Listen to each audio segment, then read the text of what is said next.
Dans la profonde jungle indienne, où le vent caresse doucement les feuilles et où les rivières chantonnent en traversant la forêt, vivait un petit garçon au destin exceptionnel. Son nom était Mowgli. Trouvé bébé, seul et vulnérable, Mowgli fut découvert par Bagheera, une panthère noire aux yeux perçants mais au cœur tendre.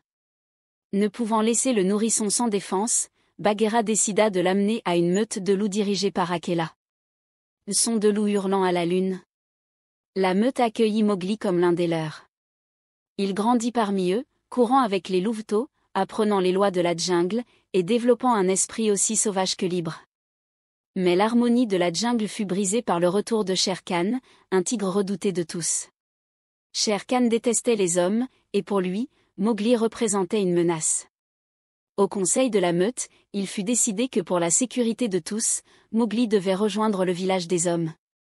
Bagheera se porta volontaire pour le guider. Son deux pas dans la forêt, chant d'oiseaux. Le voyage à travers la jungle fut riche en rencontres.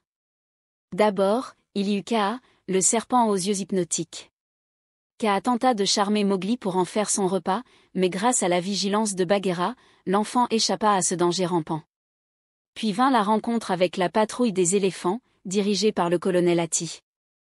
Avec sa marche militaire et ses ordres, Hati imposait sa loi, mais Mowgli préférait s'amuser plutôt que d'obéir à la discipline. C'est alors que Mowgli croisa la route de Baloo, un ours jovial et insouciant. Avec Baloo, la jungle devint un terrain de jeu. L'ours lui apprit à profiter de la vie avec sa philosophie légendaire. Une musique enjouée, Baloo chantant, « Il en faut peu pour être heureux ». Mowgli trouva un véritable ami en Baloo. Ensemble, ils dansaient, nageaient, et cueillaient des fruits. Pour la première fois, Mowgli envisagea de rester dans la jungle pour toujours. Mais le danger rôdait toujours. Les singes, menés par le roi Louis, kidnappèrent Mowgli. Ce roi excentrique voulait apprendre à maîtriser le feu, la fleur rouge, pour devenir comme un homme. Prisonnier, Mowgli était en danger. Une musique rythmée, bruit de singes chahutants. Heureusement, Baloo et Bagheera arrivèrent à temps.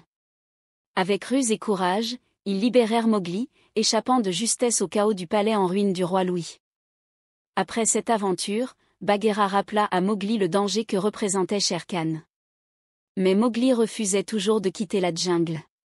Déterminé à le protéger, Baloo prit sur lui de convaincre l'enfant, même si cela lui brisait le cœur. Et puis, l'inévitable arriva. Shere Khan retrouva Mowgli. Le tigre, imposant et terrifiant, n'avait qu'un objectif, éliminer le petit homme. Ton dramatique, bruit de tonnerre et de vent. Sous une tempête grondante, un affrontement épique eut lieu. Mowgli, armé de son courage, utilisa le feu pour effrayer Shere Khan. Les flammes dansantes, symbole de la puissance des hommes, repoussèrent le tigre, qui s'enfuit, vaincu par la ruse du garçon. Lorsque la tempête se calma, Mowgli, épuisé mais victorieux, retrouva Baloo et Bagheera. Tous pensaient que l'aventure touchait à sa fin, mais une dernière surprise les attendait. En bordure de la jungle, Mowgli aperçut une jeune fille du village des hommes. Elle chantait, portant un panier d'eau. Sa douce voix attira Mowgli comme un papillon vers la lumière. Curieux, il la suivit, fasciné. Une musique douce, voix féminine chantant au loin. Baloo, d'abord surpris, comprit vite que c'était là la voix de Mowgli. Bagheera aussi, silencieux mais fier, regarda leur jeune ami franchir le seuil entre la jungle sauvage et le monde des hommes. Et ainsi, Mowgli trouva sa place, tandis que la jungle retrouvait sa paix. Baloo et Bagheera retournèrent à leur vie, sachant qu'ils avaient accompli leur devoir envers celui qu'ils considéraient comme leur propre famille. Une musique de fin, son de la jungle s'évanouissant doucement. Narrateur. Dans cette jungle où chaque feuille murmure une histoire, Mowgli restera à jamais le petit homme qui avait appris à vivre entre deux mondes. Ce script inclut des éléments sonores et une narration immersive pour capter l'attention des auditeurs pendant environ 12 minutes. Si vous avez besoin de précisions supplémentaires ou d'une mise en scène particulière, faites-le moi savoir.